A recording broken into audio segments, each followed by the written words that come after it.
நாராயணன் குடும்பத்திற்கு முதலமைச்சர் ஜெயலலிதா 10 லட்சம் ரூபாய் நிதி உதவி வழங்கியுள்ளார்.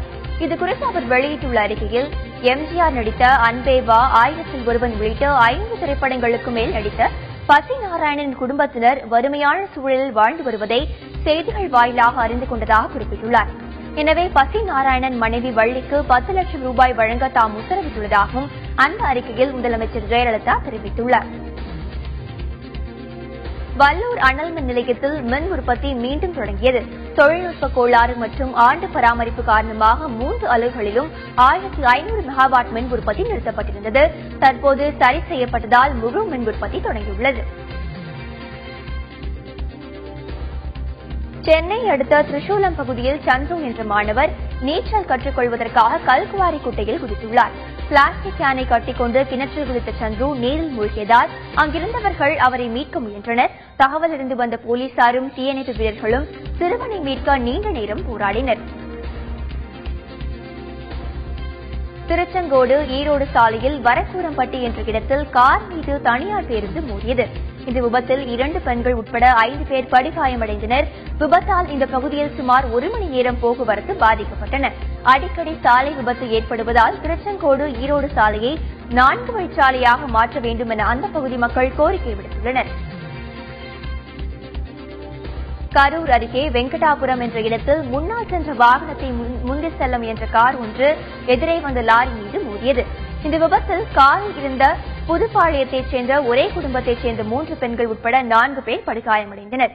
காயமடைந்தவர்கள் கரூரில் உள்ள தனியார் மருத்துவமனையில் ஆபத்தான நிலையில் சிகிச்சைக்காக அனுமதிக்கப்பட்டுள்ளனர்.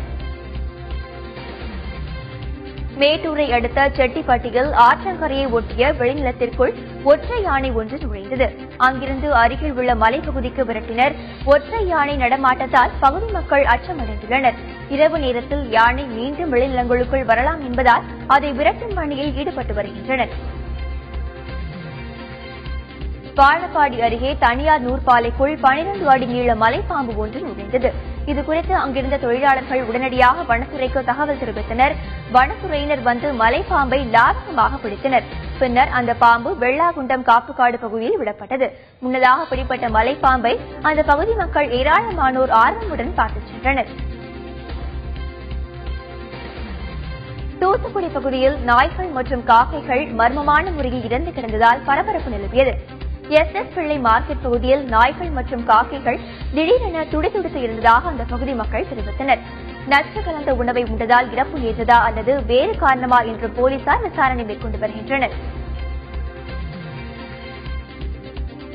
திண்டுக்கல் மாவட்டம் பழனி அரசு மருத்துவமனையில் உள்ள பிரேத பரிசோதனை கூடம் பராமரிப்பு இன்றி மோசமான நிலையில் உள்ளதாக பொதுமக்கள் குற்றம் சாட்டியுள்ளனர். சடலங்களை வைப்பதற்காக உள்ள குளிரூட்டப்பட்ட சவப்பெட்டிகள் பழுதடைந்து உள்ளதாகவும் பராமரிப்பு இல்லாததால் துர்நாற்றம் வீசுவதாகவும் தெரிவித்துள்ளனர். உடனடி நடவடிக்கை மேற்கொள்ளவும் அவர்கள் கோரிக்கை விடுத்துள்ளனர். மதுரை ஆதீனத்திற்கு சொந்தமான சொத்துக்களில் 600 கோடி ரூபாய் வரை ஊழல் நடந்துள்ளதாக இந்து அறநிலையத்துறை குற்றம் சாட்டியுள்ளதாக இந்து மக்கள் கட்சியின் தலைவர் அர்ஜுன் சம்பத் தெரிவித்துள்ளார்.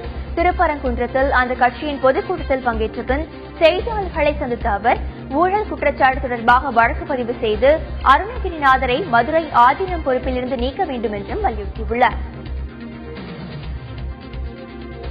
சென்னை திருவான்மியூர் மருந்தீஸ்வரர் ஆலயத்தில் 250வது உழவார திருப்பணிகளின் திருவாசக விழா நடைபெற்றது. 12 திருமுறைகள் பாடப்பட்டு இந்த விழா தொடங்கியது. பிறகு 51 பதிகம் கொண்ட திருவாசகத்தை திருக்கழுக்குன்றம் தாமோதரன் பாடினார். இதில் சுமார் 3000க்கும் அதிகமான பக்தர்கள் கலந்து கொண்டனர். இந்த நிகழ்ச்சியில் நால்வர் நான்மறையின் ஐவகை நற்றமிழ் மாலை சார்பாக திருமறை வழிபாட்டு மலரும் வெளியிடப்பட்டன.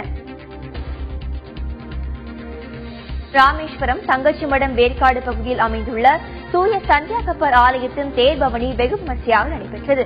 இதில் பக்தர்கள் மெழுகுவர்த்தி ஏந்தியும் தென்னங்கன்று கொண்டும் வழிபாடு நடத்தினர். அதனைத் தொடர்ந்து நடைபெற்ற சிறப்பு திருப்பலியில் பல்லாயிரக்கணக்கான பக்தர்கள் கலந்து கொண்டனர். இதேபோன்று சூசையப்பர் பட்டணம் மாந்தோப்பு பகுதியில் உள்ள சந்தியா கப்பர் ஆலய தேரோட்டமும் நடைபெற்றது. புதுச்சேரியில் அரிய வகை பறவைகளை வேட்டையாடி உணவிற்காக விற்பனை செய்பவர்கள் மீது கடும் நடவடிக்கை எடுக்கப்படும் என்று வனத்துறை எச்சரித்துள்ளது. வில்லியனூர் அருகே பறவைகளை வேட்டையாடி சிலர் விற்பனை செய்ய முன்றதாக தெரியவந்தது. அவர்களை வனத்துறையினர் பிடிக்க முயன்றபோது தப்பிச் சென்றனர். அங்கிருந்த 8 வகையான அரிய வகை பறவைகளை வனத்துறையினர் கைப்பற்றினர்.